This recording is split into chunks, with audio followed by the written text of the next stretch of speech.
Family trips would be more enjoyable without me, or so my mother-in-law seems to think. From the window of the speeding car, she looked at me with a mocking smile. This story begins on the first day of a family vacation with my husband's family. On the way to a luxury hotel, we stopped at a gas station. Then, suddenly, I was left behind, completely alone. I stood frozen, unsure of what to do. That moment is unforgettable. My name is Susan, and I'm 30 years old. I focus on housework and don't have a job outside the home. My husband, Thomas, works as a management consultant and is often away. Since I spend a lot of time alone, and Thomas has been paying all of my mother-in-law's living expenses since my father-in-law passed away, we decided to live with her. She was thrilled that her only son was moving back in, but she wasn't happy about me, his wife, coming too. I'm not glamorous or interested in designer brands. I do many household chores, so my hands are often rough, and I wear practical clothes that are easy to move in. To my mother-in-law, I was an embarrassing daughter-in-law she didn't want others to see. My mother-in-law, Linda, is obsessed with appearances and luxury brands. She spent all her inheritance and savings, but refuses to change her extravagant lifestyle. She constantly begs Thomas for more money, but he firmly says, "I'm giving you living expenses, not money for luxuries." Still, she never gives up and often causes problems.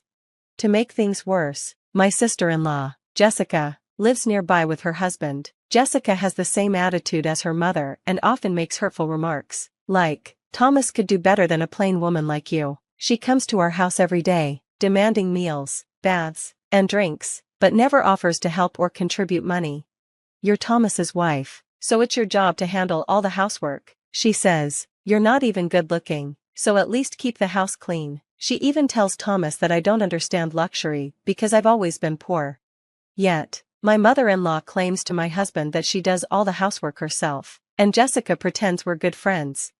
I used to work in customer service, so I've been using those skills to avoid major conflicts with my mother-in-law and Jessica, but it's been a tough few years. My husband noticed everything, from me doing all the housework to my sister-in-law's awful behavior. However, he didn't confront them directly because I asked him not to. I wanted to avoid completely breaking ties with his family, no matter how badly they treated me. He respected my feelings, but often said, "You don't have to push yourself so hard. I'm okay with cutting ties and living separately." "Thank you," I'd reply, "but I want to try a little harder." I was even thinking of planning a family trip to improve our relationship. "What do you think?" "That sounds good," he said. "I can take time off next month, so let's do this year's trip." My husband and I have always enjoyed traveling together, even before we got married. Occasionally, we'd still take trips as a couple after moving in with my mother-in-law. But once my mother-in-law and sister-in-law found out we were staying at luxury hotels, they began insisting on coming along. "You two are so selfish. How can you go on luxurious trips without us?" they'd complain. "From now on, include us, and make sure it's extravagant." Because they wouldn't stop pestering us, I eventually told my husband we'd plan a trip for everyone. We booked a luxury hotel for the entire family, including my sister-in-law's husband. My mother-in-law and sister-in-law were thrilled about the idea. However, just before the trip, my husband's work schedule changed, and he couldn't join us. I considered postponing, but my mother-in-law had already bragged to the neighbors about bringing back fancy souvenirs. She insisted we couldn't cancel, and I reluctantly agreed to go without him. On the day of the trip, I packed all their luggage into the car's trunk. Since there was no space left, I had to keep my own travel bag inside the car. During the drive, my mother-in-law and sister-in-law sat in the back seat, making snide comments the entire time. I was already feeling fed up. As I drove, I glanced at the empty passenger seat where only my travel bag sat. Without my husband there, I started to feel uneasy. Even as I drove onto the highway, my mother-in-law's complaints didn't stop. "You're driving so slowly. Are you this careless because Thomas isn't here?" she snapped. "There was an accident today, so I'm being careful," I explained. "You're just good at making excuses," she retorted. "You probably deceived Thomas the same way."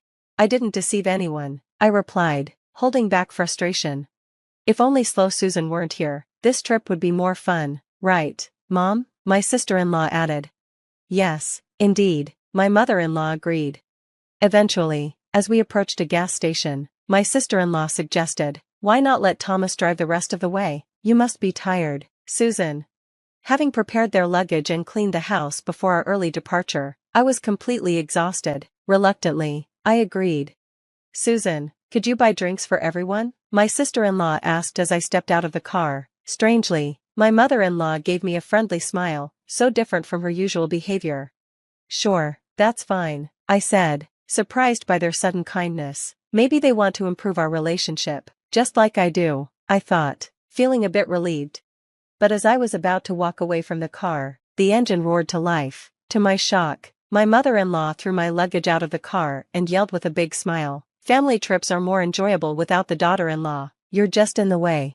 I froze in disbelief as they drove off, leaving me and my travel bag behind. For a moment, I stood completely still, unable to process what had just happened. Her cruel words echoed in my mind. Finally, I realized no matter how much I tried to please my mother-in-law and sister-in-law, it was all for nothing. Feeling overwhelmed, I grabbed my travel bag, my vision blurred, and I could feel tears welling up. Startled, I ran to the restroom, covered my face with a hand towel, and broke down, crying uncontrollably. I don't remember how long I stayed there, crying, but eventually, I noticed a call on my phone. There was also a message from my husband. He had finished work early and was checking on how the trip with his mother and the others was going. As I read his message, my phone rang. It was Thomas. "Thomas, I'm alone at a highway gas station right now," I said, my voice trembling. What happened?" he asked, alarmed. "Thomas, I'm alone at a highway gas station right now," I said, my voice trembling. What happened?" he asked, alarmed. Hearing his concern, I couldn't hold back my tears and started crying again. He patiently listened as I explained everything without rushing me.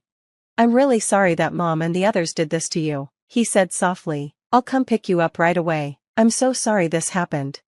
"Why are you apologizing, Thomas?" I asked, my voice still shaky. "I just wanted to get along with your family, but I couldn't." He paused and then said, "I want you to tell me how you really feel. Do you still want to try and make things work with Mom and the others?" Right then, I realized the truth. "It's too difficult. I can't do it anymore," I admitted. "I see," he said. "I'm sorry for what my family did to you. I'll handle the separation and everything else with them. But are you okay with leaving things as they are? Your feelings, I mean?" "My feelings?" I asked, confused. "Yes, you've been holding back for my sake all this time, haven't you?" Thinking back, I realized he was right. I had been suppressing my anger and frustration toward his unreasonable mother and insensitive sister. Finally, I admitted, "Yes, I have, but I can't stand them anymore. I hate being around them." Saying that out loud felt unexpectedly liberating. I had been carrying that weight for so long. Thomas responded firmly, "You can do whatever you want from now on, Susan. I'll take care of everything else. No matter what happens, I won't let them hurt you again." His words gave me a sense of relief, and I made a resolution. I wouldn't tolerate their treatment of me anymore. A few hours later, Thomas arrived at the gas station to pick me up. Just being with him made me smile naturally. I realized how peaceful and happy I felt with him. Even though we were traveling the same distance as before, it was clear that we didn't need anyone else to enjoy our lives together. I couldn't help but grin a little, even though I felt bad for worrying my husband. Thanks to his thoughtful care, I was able to rest well after we got home. The next day, Thomas made a surprising suggestion. "I've narrowed down the options for our new home to places near Susan's parents' house," he said. "What? Why all of a sudden?" I asked, startled. "I want to make sure we're not bothered by Mom and the others anymore. Let's finish moving during the 3 days they're on their trip. Will it be too difficult for you, Susan?" Thomas, who is usually so careful and planned, was suddenly acting decisively. I could tell he was deeply upset, though he kept a gentle smile for me. "I'm all for moving. Let's get started right away," I agreed. Without wasting time, we quickly found a new home and a moving company. Everything went smoothly, and we moved out before the family returned from their trip. During this time, I received several smug emails from my mother-in-law and sister-in-law.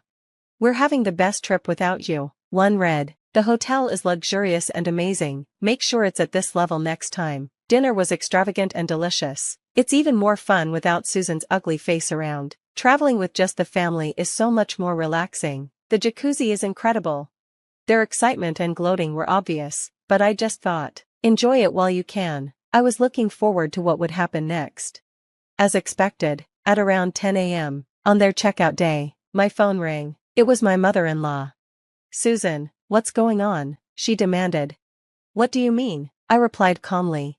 "They're saying the accommodation fee is $100,000 if you're not here. The price is completely different from what you told us," she shouted, panic in her voice.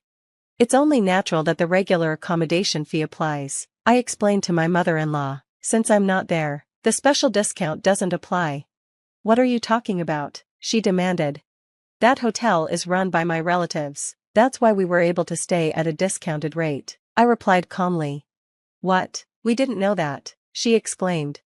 "Well, all the hotels we've stayed at on our trips were run by my relatives, which is why we always got a special rate. Thomas told me to keep it quiet because if Linda and the others found out, you'd demand to stay for free." "What? Anyway, we can't pay $100,000. You have to do something. We're family, right?" she begged. "You said I wasn't family, remember? You enjoyed yourselves as a family, so please pay as a family. Goodbye," I said firmly and hung up. Ignoring her continued yelling, I felt a sense of relief. In the end, my mother-in-law and the others had to borrow money from shady sources to pay the hotel bill. When they returned, they discovered we had moved, and they couldn't get any more living expenses from us. This caused huge fights between them and my sister-in-law's family, eventually leading to her divorce. With no husband or income, my sister-in-law tried finding work in nightlife but struggled because of her bad reputation and personality. My mother-in-law, abandoned by everyone, even showed up at my husband's office, begging for help. She looked older than her age, her eyes hollow, her face haggard, and her clothes dirty. Crying in the company lobby, she pleaded to live with us. But my husband firmly refused. "We're cutting ties," he declared. Left with no options, my mother-in-law ended up doing hard, low-paying jobs just to survive. Years have passed since then. My husband and I now have a lovely child and live a happy, peaceful life. We are even planning to stay at the luxury hotel we couldn't visit before, just the three of us as a family. The hotel owner's relative invited us, wanting to meet our child. We're really looking forward to it.